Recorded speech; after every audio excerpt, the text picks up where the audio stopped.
अस्सलाम वालेकुम नाज़रीन, सुराब बरकत आपसे मुखातिब है। आप यकीन करें ये सियासत नहीं है, ये गेम अगले लेवल पर चली गई है और ये चीजें बदल गई हैं, चीजें ट्रांसफॉर्म हो गई हैं और ये अब शिकस्त यकीन माने ऐसा महसूस हो रहा है कि नामुमकिन हो गई है और ये इमरान खान जीत गया है। इमरान खान की बहुत बड़ी कामयाबी है।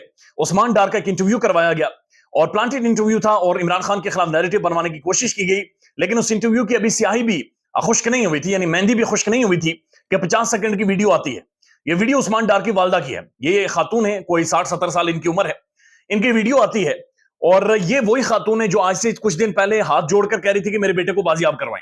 आज जो ही उनके बेटे का इंटरव्यू आता है और वो इमरान खान को छोड़ता है और प्रेशर में आकर इमरान खान से साइड पर होता है, तो वो खातून ललकार उठी, यानी उन्होंने ताकत के अवानों को ललकार दिया। वो चीख उठी और 50 सेकंड में उन्होंने कहा कि मेरी बात कान खोल कर सुनो। मेरे बेटे से तुमने गन पॉइंट पर सियासत तो छुड़वा दी है, लेकिन मैं सियासत नहीं छोड़ूंगी। मैं खुद मैदान में आऊंगी और मैं इमरान खान के साथ डट कर खड़ी होंगी। ये पाकिस्तान की खवातीन है, ये पाकिस्तान की हमारी बुजुर्ग खवातीन है जो 60 साल से ज्यादा उम्र की हैं। ये खवातीन इन्हें भिड़ गई हैं। इस सिस्टम के सामने पाकिस्तानी खवातीन खड़ी हो गई हैं। जब इन्होंने पाकिस्तानी पॉलिटिशियंस को, पाकिस्तानी मर्दों को जेलों के अंदर डाला, गिरफ्तारियां करवाई, अब औरतें बाहर निकल आई हैं। आप यकीन करें चीजें बदल गई हैं।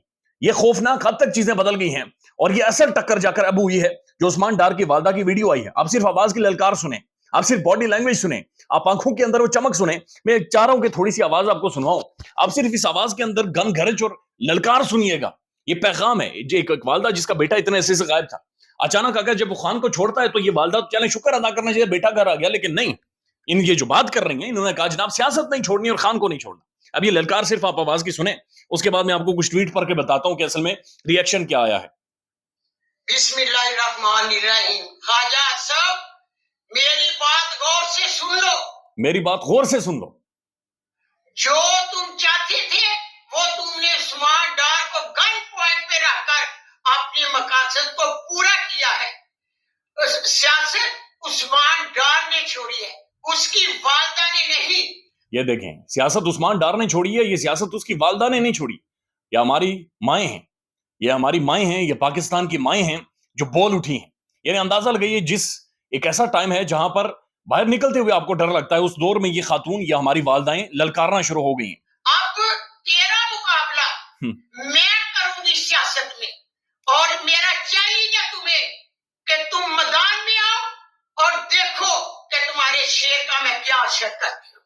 तुमने जो तुम चाहते थे वो तूने तो कर दिया है। मेरा पहले भी वीडियो पे नाम था कि मैं इमरान खान के साथ डटी हुई हूँ और डटी रहूंगी। मैं इमरान खान के साथ डटी हुई हूं और इमरान खान के साथ डटी रहूंगी।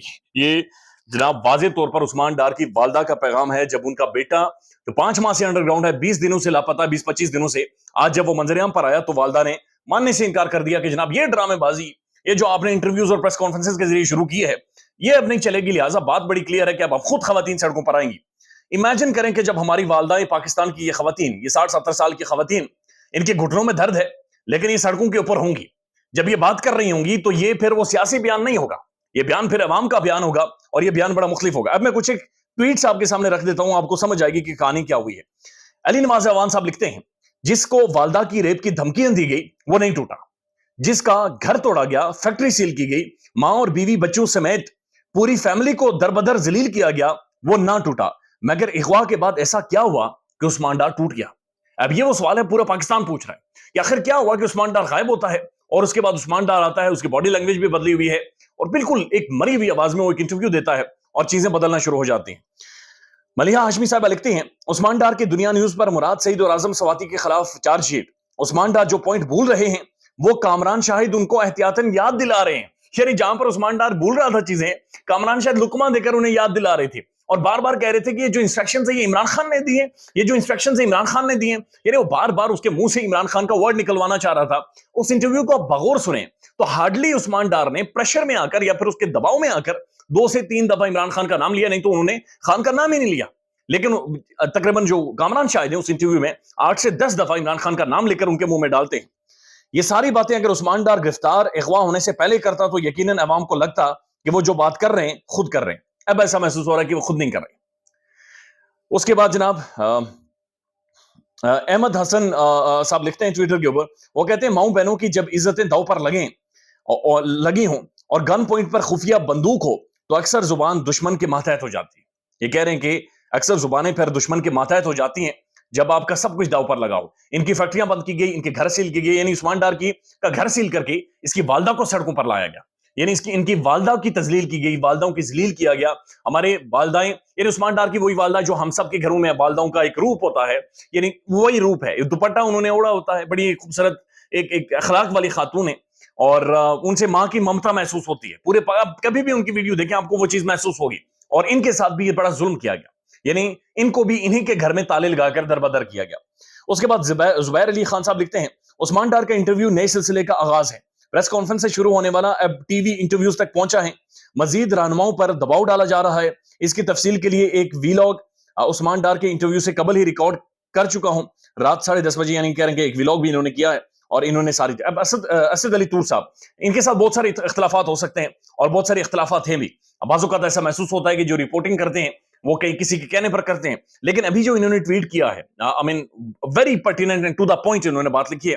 انہوں نے کہا senior journalist and journalist bodies should come forward and take a position that can a journalist or anchor give her platform for airing and یعنی یہ کہہ رہے ہیں کہ تمام تر صحافی اور تمام تر صحافیوں کی باڈیز کو اب سامنے آنا چاہیے, اور انہیں کھل کر یہ بات کرنی چاہیے کہ کوئی بھی ٹی وی چینل, کوئی بھی اینکر, کوئی بھی صحافی کسی بھی اغوا کار کا, یعنی اغوا کار کا نہیں, جو اغوا ہونے والا ہے, جسے اغوا کیا گیا ہے, کسی بھی شخص جو اغوا ہوا ہے اس کا انڈر پریشر وہ انٹرویو نہ لے, اور ایسا انٹرویو جس کے اندر وہ آ کر کنفیشنز کرے, پریشر میں آ کر, دباؤ میں آ کر.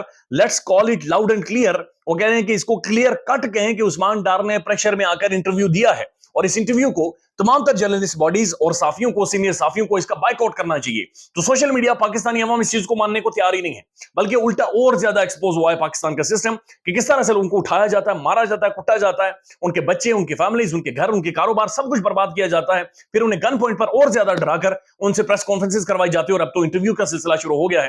لہٰذا یہ سسٹم کھل کر سامنے آ رہا ہے کہ پورا زور لگایا جا رہا ہے. ایک سوال ہے جو گردش کر رہا ہے سوشل میڈیا پر کہ آخر کیا دنیا بھر میں کسی معاشرے میں ایسا ہوتا ہے, کیا دنیا بھر میں کوئی شخص جو اغوا ہوا 20 سے 25 دنوں بعد, اور اغوا ہونے کے 25 دنوں بعد آ کر وہ انٹرویو دے, اور انٹرویو دے کر کہے کہ جناب میں پارٹی بھی چھوڑ رہا ہوں, جو کچھ ہوا میرے لیڈر نے کیا, جو کچھ ہوا سب قصوروار میرا لیڈر ہے, برائے مہربانی مجھے معاف کریں اور مجھے گھر جانے دیں.